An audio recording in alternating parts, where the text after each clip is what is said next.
Okay. Okay, Gilbert Sorrentino, the novels of. This is like an important artist, writer, man, people. We'll have links in the description here about like where you can buy his books. Where he doesn't have a website, or where should people go? They should go to Darky Archive Press, or Yeah, Dalkey is not a good idea right now. They're kind of in a bit of disarray while they get back on their feet. They've been taken over by Deep Vellum. Everybody should pay attention. And they are, Chad Post and others are now kind of trying to kind of sort through what John O'Brien, the late John O'Brien, left behind. And soon everything will be available. But right now, I think to find my dad, you should probably just go to, bookshop.com or, indie, whatever it's called. yeah, you know, I'm a great advocate for independent booksellers, but or, we're just going to Amazon. But yeah, just you go can get. just go to like a used bookstore. There should be something there. Yes, well, definitely Mulligan's too. I seem to And remember that being everywhere at one point, but for and sure. and Christopher Sorrentino, he's a novelist too. I got his book, The Fugitives, right here, and this is a great book. Buy it. Buy 5 copies for all your family. His latest Yes, book is called Now Beacon Now See, and buy that one too. your first book was on Dalkey, Sound on Sound. Sound on Sound. So buy all of them. Buy Buy all. all of them. They're all in print. You Yeah. can get them all. So are my father's. Everyone, you can just get an And and entire box set. and Gil is he has a lot of translations and stuff. And there's I'm gonna link there's like stuff on YouTube. Like there's some Swedish group that did a section of steel work and put it to music. There's a lot of people just like they have like stacks of book like this, and there'll be like a Sorrentino book in there on Instagram. There's I think there's the Moon in Its Flight. There's a reading of it on YouTube that's pretty good. I think there is, yeah. I mean, it's there's a lot out there. My father was published in a lot of different countries. I'm not sure exactly how many of those editions are still available at this point, but yeah, he's out there. And yeah, between the two of us, we're a Yeah, literary dynasty. yeah, So yeah. And keep, check keep out going. check out my interview with them. That's pretty legit. I think it's you can find it on the web there. Okay, after his big book Mulligan Stew came out. I think it's always a good idea to come out with something really thin, so the people that don't want to read the big doorstop, they can read like and he came out with, I think, one of his best books, Aberration of Starlight. That was the skinny one, yeah. I don't even know if that breaks 200 pages. It's yeah, it's a good book. I mean, that's actually funny. Well, no, it's not. But let me back up a little bit. My father finished Mulligan Stew in 1975, and his agent, Mel Berger, who we mentioned earlier, immediately started sending it around. And this was back in the days when, you simultaneous submissions were not as common as they are today. So it was this long 4-year process of sending the book out, waiting for it to get rejected, and then getting it back and sending it out again. And so it took almost 4 years from the date of, or over 4 years from the date of completion to the books finally being published. In that period, my father wrote 2 novels. The first was Crystal Vision, and the second was Aberration of Starlight. And in the funny way that these things happen, Aberration of Starlight was actually acquired by Random House before Crystal Vision was acquired by the old North Point Press, which was at that point an independent press in Albany, California, in the East Bay.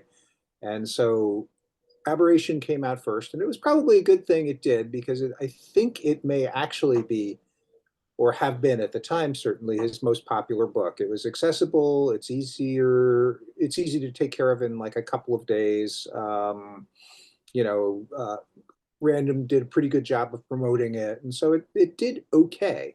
And then Crystal Vision came out, I think, a year later, I'd like to Yeah, say, although I may yeah, I be think wrong. so. Yeah. Yeah, I mean, and at that time, I mean, when Aberration of Starlight, there was a lot of paperback originals coming out. Like, you know, I remember Richard Ford. You know, like a lot of people like they came out in paperback first, just kind of like to sell more books, I guess. Or It did, although Aberration came out in hardcover first. oh, it did. Okay. It did. It came out with Random proper, Little Random, as they used to call it. Gary Fiskett-John was the editor back when he was. I don't know how old he was, but I just remember my father being stunned when he came back from his first meeting with Fiskett-John. And he said, like, he's as old as Jesse. Jesse's my older brother. And he, I guess the idea that like, here's this guy with an office and a suit was his son's age kind of stunned him. Anyway, so yeah, it was Aberration, very good book. You know, really kind of interesting conceit. I don't know if you want to explain it or if I should, but Oh, you can. You go ahead. okay, I'll do it. It's a book in which there are, I think, 4 principal sections. Each of the sections deals with a different character, and each of the sections basically repeats the others formally. So there's a description, there's a letter from a friend, there's a conversation, there's a kind of impressionistic sketch of life, and I think there's something else.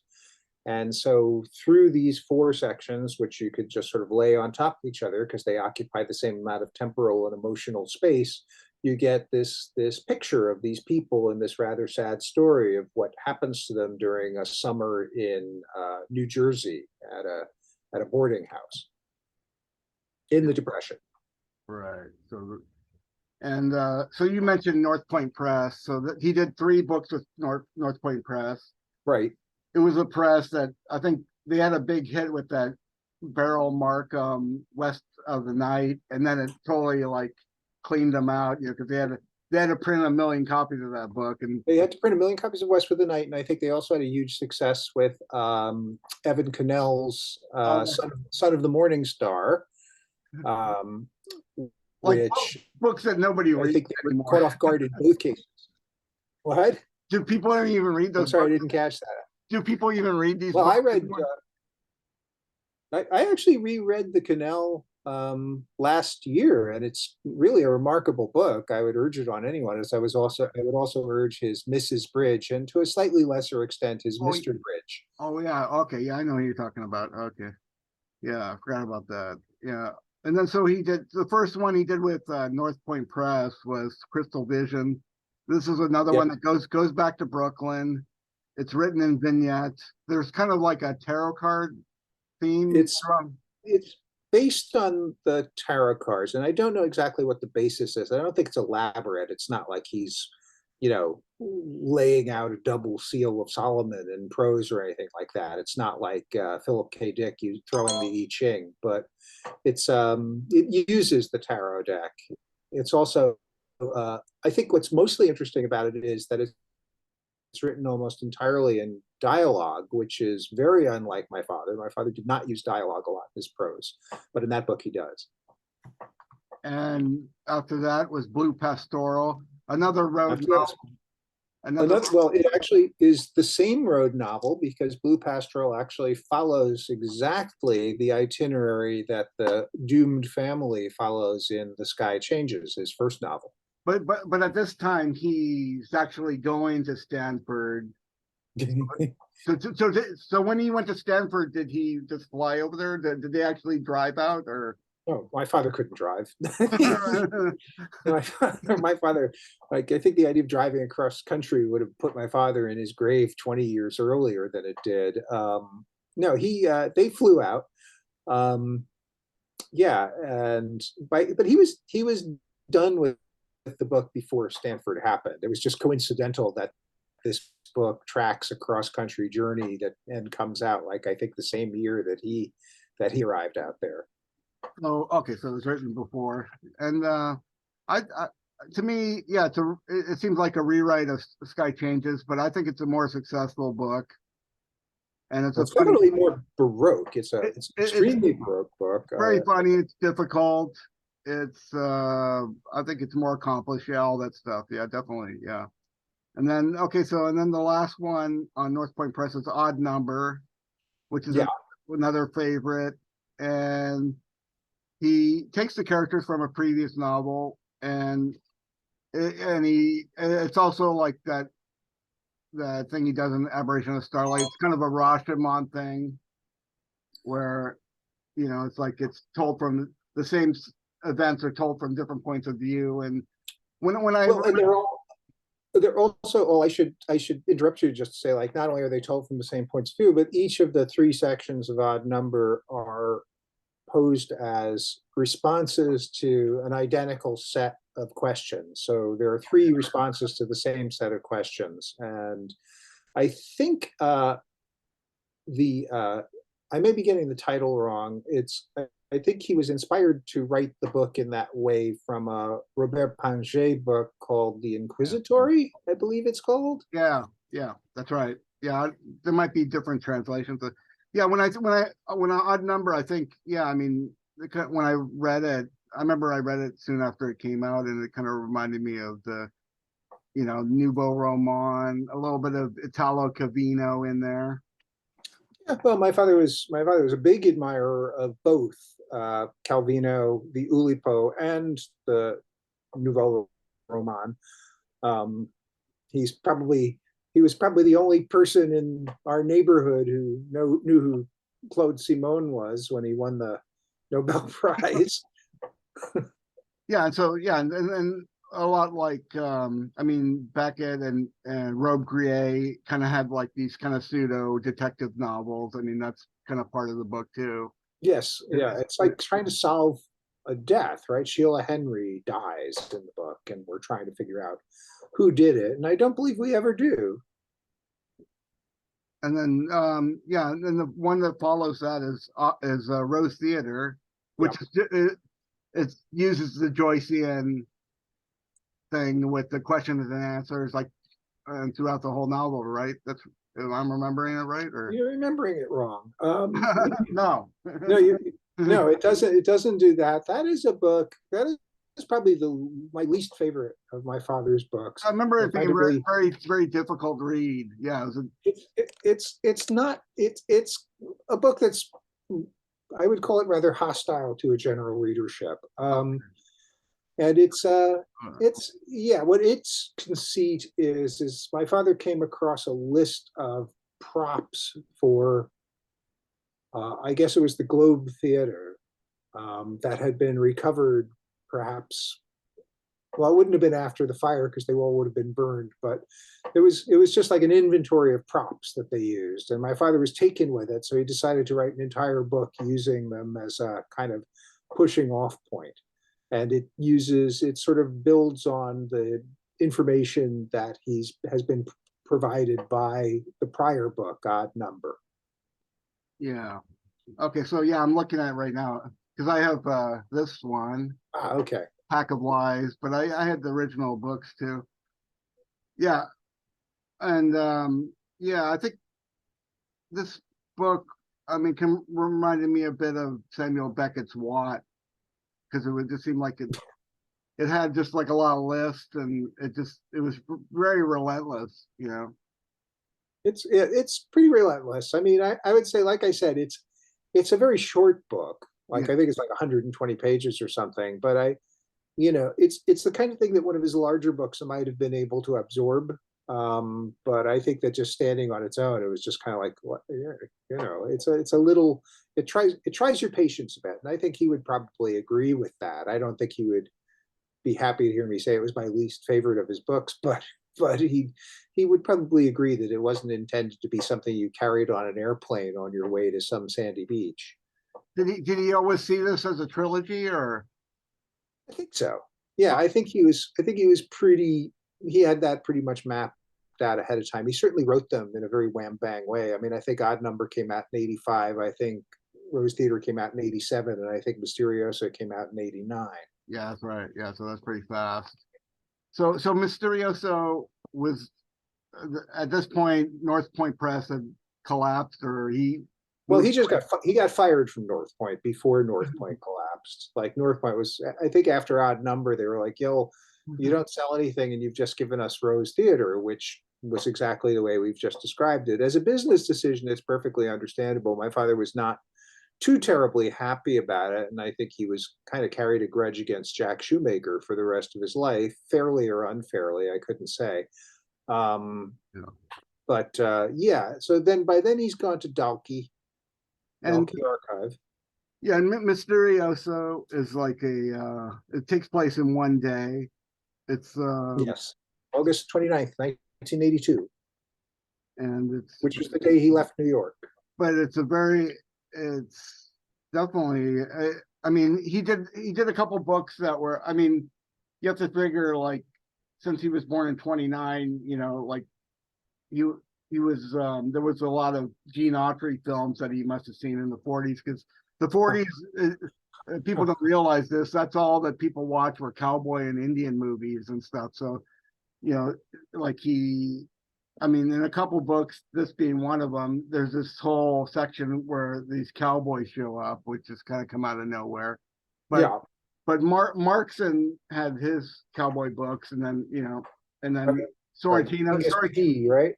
yeah, Sorrentino got into this in this book, right?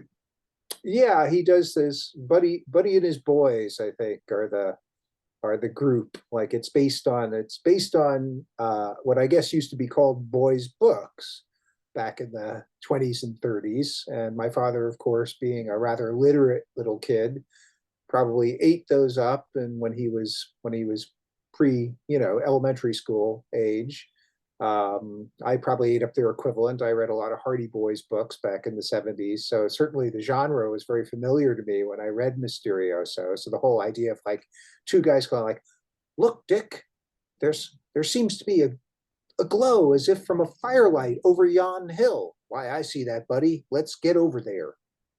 So that was very familiar and funny. And I was actually a little flattered. Years and years later, I reviewed Pynchon's Against the Day, which is the long novel he wrote maybe 15 or 16 years ago. And it was, Yeah, should I keep going? yeah, I got it right here. Here it is, right Okay. here. Here's the Yeah, page. okay. So I reviewed that book, and I was really pleased to see that Pynchon had this group in it that kind of tracks throughout called the Chums of Chance. And I was like, this is a very Sorrentinian conceit he's got here. But of course, since I was writing the review for the Los Angeles Times for Dave Hewlin, I was like, I better not mention it. It might be untoward to mention it in the course of a review of mention my father's books in the review of another guy's books. But I think that was pretty great. Yeah, well, I think the cowboy thing was definitely a 40s thing, and that was like, I mean, for us, like we had, Hardy Boys, punk rock, Yeah, Brady punk rock was very wholesome. Yeah, our stuff that like people born in the mid 60s would be more of their pop culture or something, or I don't know, or whatever, heavy metal for some people maybe. I don't know. Look, Dick, let's do some whippets for sure. So he followed Mysterioso with one of his weirdest books, Under the Shadow, which is 59 vignettes. It's kind of inspired by, if I get it right, paintings by a Raymond Roussel book, or They were paintings by a guy named, I don't remember his first name, but his last name was, or his nom de plume, so to speak, was Zo, Z-O. And what it was, if I remember correctly, Roussel had written this book and he commissioned Zo to make illustrations for the book. And either Zo didn't read the book prior to making the illustrations, or Roussel did not look at the illustrations prior to incorporating them in the book, or both. But in any event, the way in which the book's signatures were sewn was done in such a way so that nobody could see the illustrations. Apparently they were obscured between you had to cut the pages. You had to cut the pages in order to see the illustrations. So somebody finally did that and printed an edition of the book so that you could see the illustrations. And my father saw them and loved them, and he was a huge fan of Raymond Roussel. So he he just wrote this book. And I think it's a really interesting book. You know, it's like it's one of the first in that kind of like latter day, you know, small, disjointed and yet somehow related chapters kinds of books that he was writing toward the end of his life. Yeah, and yeah, I remember I had a gal, Dalkey had sent me a galley of it, and I was reading it. Like I was going to Art Institute, and I was taking a class with Kathy Ackert. She wanted us to read something current, some current author, and I go, hey, I want to read, or I don't know, maybe it wasn't current. She just wanted us to read, pick like some book out of random book to read and do a book report. So I go, I showed her, I get, oh, hey, I'm reading this, and I showed it to her, and she says, oh, that guy's still alive. You should pick a dead author or something. But I remember showing it to Kathy though, like she was amused. Well, he was, yeah. I mean, I don't know. I don't know what she thought about him. My father was admirer of hers for sure. I knew Yeah, that. He turned me on to her many years ago. I think he gave me a copy of Liter Literal Madness, that big omnibus that Grove put out maybe 30, 35 years ago. So yeah. So she was. I mean, well, we haven't really talked about this, but I met because I had moved to San Francisco in '89. You were living there from '85 to '95 or something like that. something like that. And I didn't know you were living there at that time, and you knew a friend of mine, Andrew Waterman, but I had met you, now Jonathan Lethem and Neil Martinson, all kind of independently. I didn't know you guys knew each other in New York or anything. Yeah, I remember. Well, I'd heard your name because I think you had been in touch with my father. So I kept hearing about this guy, Alexander Lawrence. And, you know, I guess, I was like stalking them back then. well, I guess, well, it worked out though, because I think it brought everyone together. You know, I met you. I reconnected with Lethem, who I hadn't seen in a long time. I met Shelley Jackson. I met my former wife Nell. Um, you know, all roughly at the same time there in San Francisco. It was a nice little moment. So I just mentioned that because we were all in the '90s. We were all living there, and Kathy was there. And I don't know. And I think I might have mentioned, asked you at one time if Kathy, because Kathy was a Grove author, and Gil published a book on there close to the same time, maybe a little, maybe. So I was like thinking, oh, did they know each other? And I think what you said, what you just said, like that you don't know if they knew each other very well, or and some of these, there's been a bunch of biographies about Kathy, and I don't think there was any crossover there. No, I mean, I don't think if there was any crossover, it was very minimal. I mean, I think it was strictly literary. I know my father was excited by Kathy Acker's work because it was exciting work. You know, I mean, it's undeniable. I also think my father always thought that Kathy Acker's literary reputation would have to overcome the enthusiasm of her fans, who back then were a very kind of underground group. Now that Acker's broken into the mainstream with these biographies and with this incredible amount of attention that she's been paid the last few years, I think his prediction has kind of come true. There's a bit of kind of fanboy, fangirl worship of her because of the hair and the tattoos and the, you know, the kind of really uncomfortable things that she renders in her prose, and not because of what she's actually doing. I mean, you know, I think there's a lot of untapped resources to be found in Kathy Acker's work, and I think just kind of worshiping her because she had a lot of tattoos and was, you know, Yeah, is maybe something that's going to have to, you know, we're going to have to cycle through that until we can finally get at her as a writer, qua writer. right. Okay, so we get into Red the Fiend. This was a book. I mean, it's the last Billy Recco book. It was on From International. Yep. It was sort of, it just seemed like, oh, here's a book. It kind of came out of nowhere because no more North White Press, no more Dalkey. Here he's going to do From, which was, for a couple of years, it was kind of a big publisher then. They were kind of a big publisher. I remember they did a lot of those books by Evelyn Sullivan, who you and I went to talk to many, many, many years ago at her house in, I think it was Menlo Park. But Yeah. yeah, she was a good egg, Evelyn. But yeah, what happened there was my father had been getting increasingly disenchanted with Dalkey for many reasons, reasons that I discovered firsthand when they published my novel, which is that Dalkey's idea of publishing books was to print them up and, have them shipped to warehouses in boxes and then sort of wait around for people who were smart enough to know about them without there being any advertising, promotion, or marketing to buy them.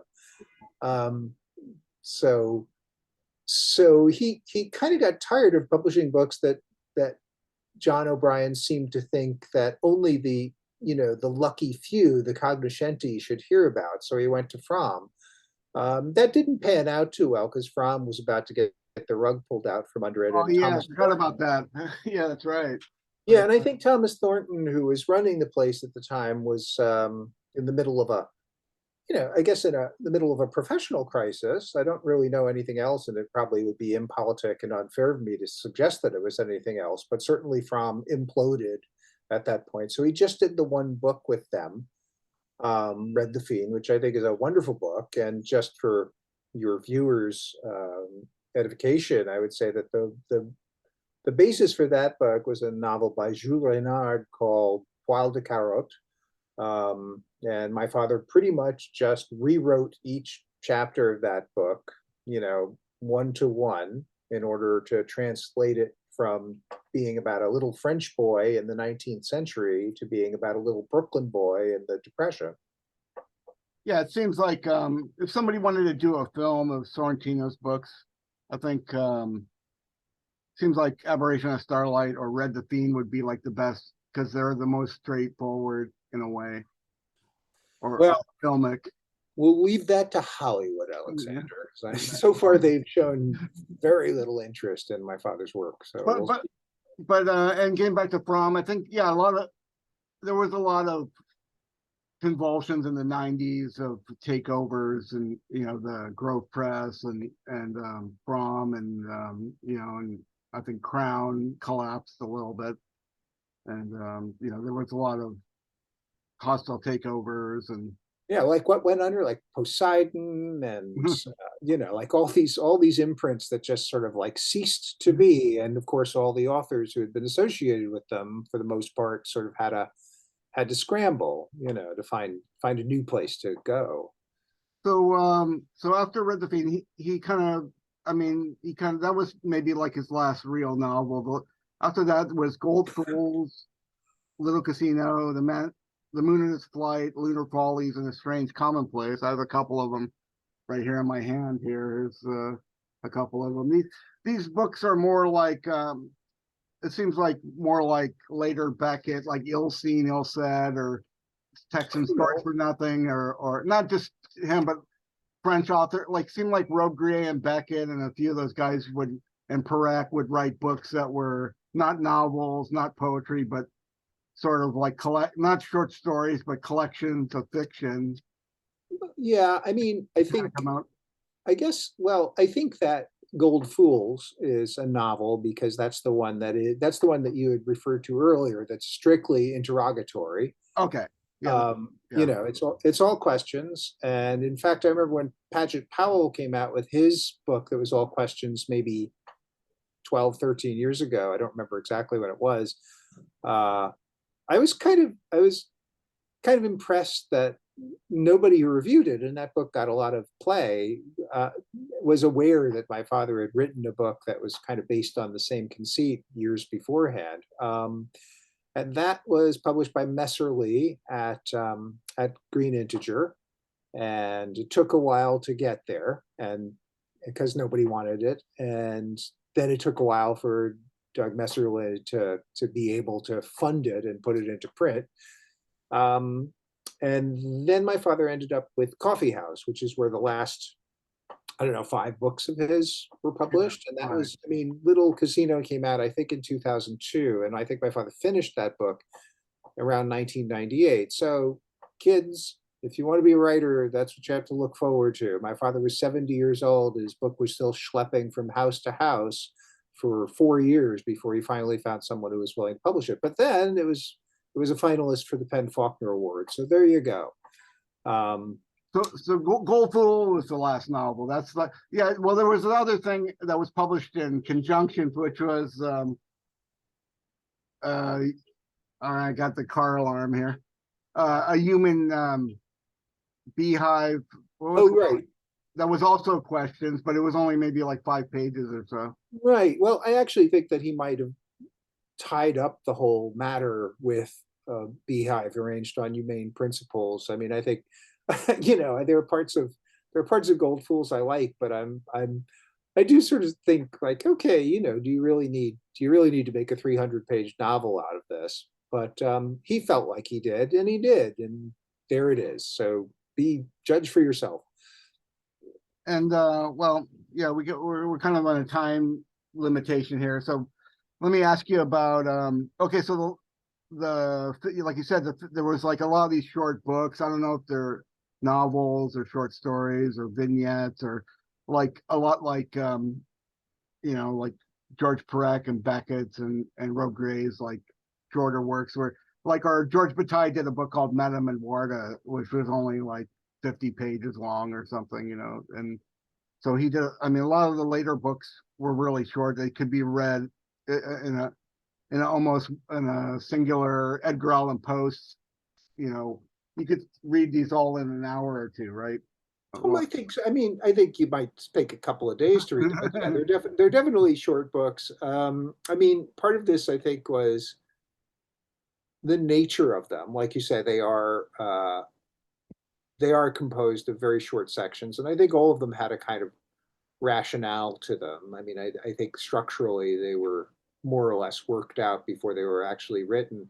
I also think too, by then my father's in his 70s and or approaching his 70s for a book like Little Casino, and he's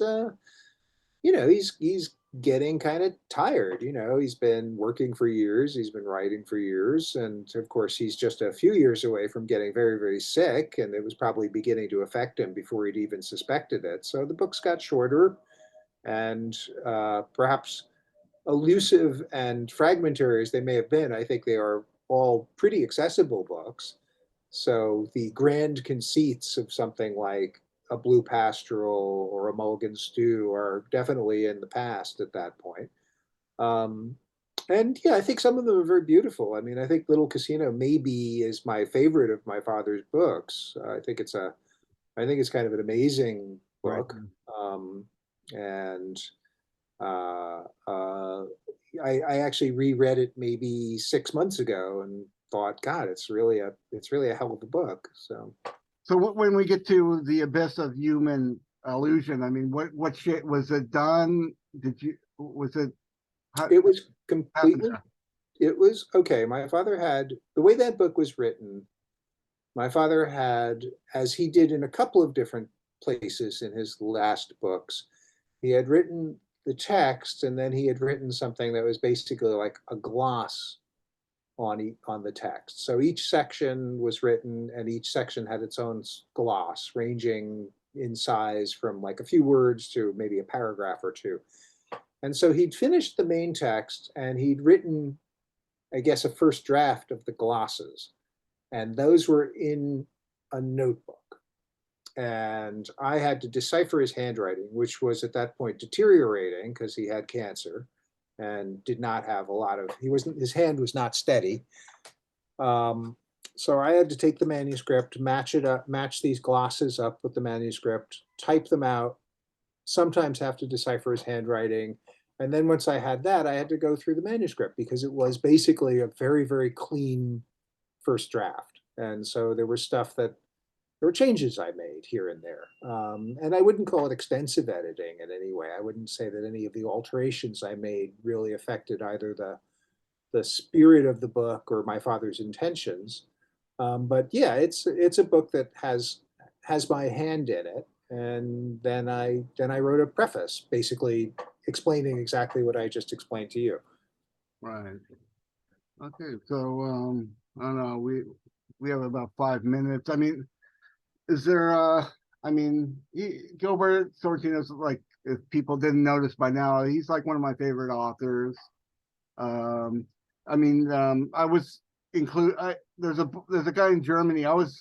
Some of my interviews have been in these collected in these university presses, and there's some guy in Germany that's kind of publishing all of Ronald Sukenik's books, and kind of keeping them in print and stuff. I don't know. They contacted me because they did a book of interviews with Sukenik, and Yeah, I remember that. and I mean, I should mention the Review of Contemporary Fiction also did a whole book dedicated to imaginative qualities of actual things. So, I mean, they kind of considered that an important book in his work there, and also Stephen Moore also has a book about donkey days, so you can probably that it just came out, so that you could He probably does? yeah just I didn't know that. Oh, well, I'll have to get it's a on a copy of it. it's a very small press. It's called Donkey Days with Stephen Moore. So a lot of his problems with John O'Brien, and just probably, I haven't read it yet. I've heard about it, but we'll check that out. But I think everybody had problems with John O'Brien. I mean, I knew John O'Brien since I was a kid, and I never quite, I never quite penetrated him. I think he was happy that I promoted so much of the Dalkey catalog, because I mean, when I did Cups and I wrote for other publications in San Francisco. I mean, it was very Dalkey centric, for a while. I remember that. I do remember that. As a matter of fact, I seem to remember reviewing my father's book for you under a pseudonym. Oh, oh yeah, it's probably here somewhere. I gotta take a look at it. Yeah, so yeah, there was I mean, yeah, Matt and I had met everybody like Markson, Matthews, Right. Sorrentino, a lot of these guys, Evelyn Sullivan you mentioned. I met quite a number of the Ricky Ducournay was a friend of mine for many years. Yep, very nice lady, Rookie. Yeah. So is there anything else I mean, we have a few minutes here. Is there anything else you want to say? Well, whatever, What do you what's next for you? What should people look forward to in the next couple of years? Well, theoretically, I'm actually writing a second nonfiction book, this one focusing more on my father, but that has been kind of a bumpy road. I know exactly the kinds of things I want to talk about, but I haven't really found a form or an approach to accommodate them. So I'm kind of, I have a lot of fragments and a kind of, a lot of thesaurus about it, but I will get it done. I'm also writing a novel. And that is in probably, I don't know. I don't want to be too optimistic. It's going nicely. So we shall see if it, excuse me, we shall see if it continues to behave. And if so, then maybe I'll be able to get it done in the next year. So I've got a lot going on personally. Otherwise, I'm free, man. Anybody needs a teacher or Sign them up.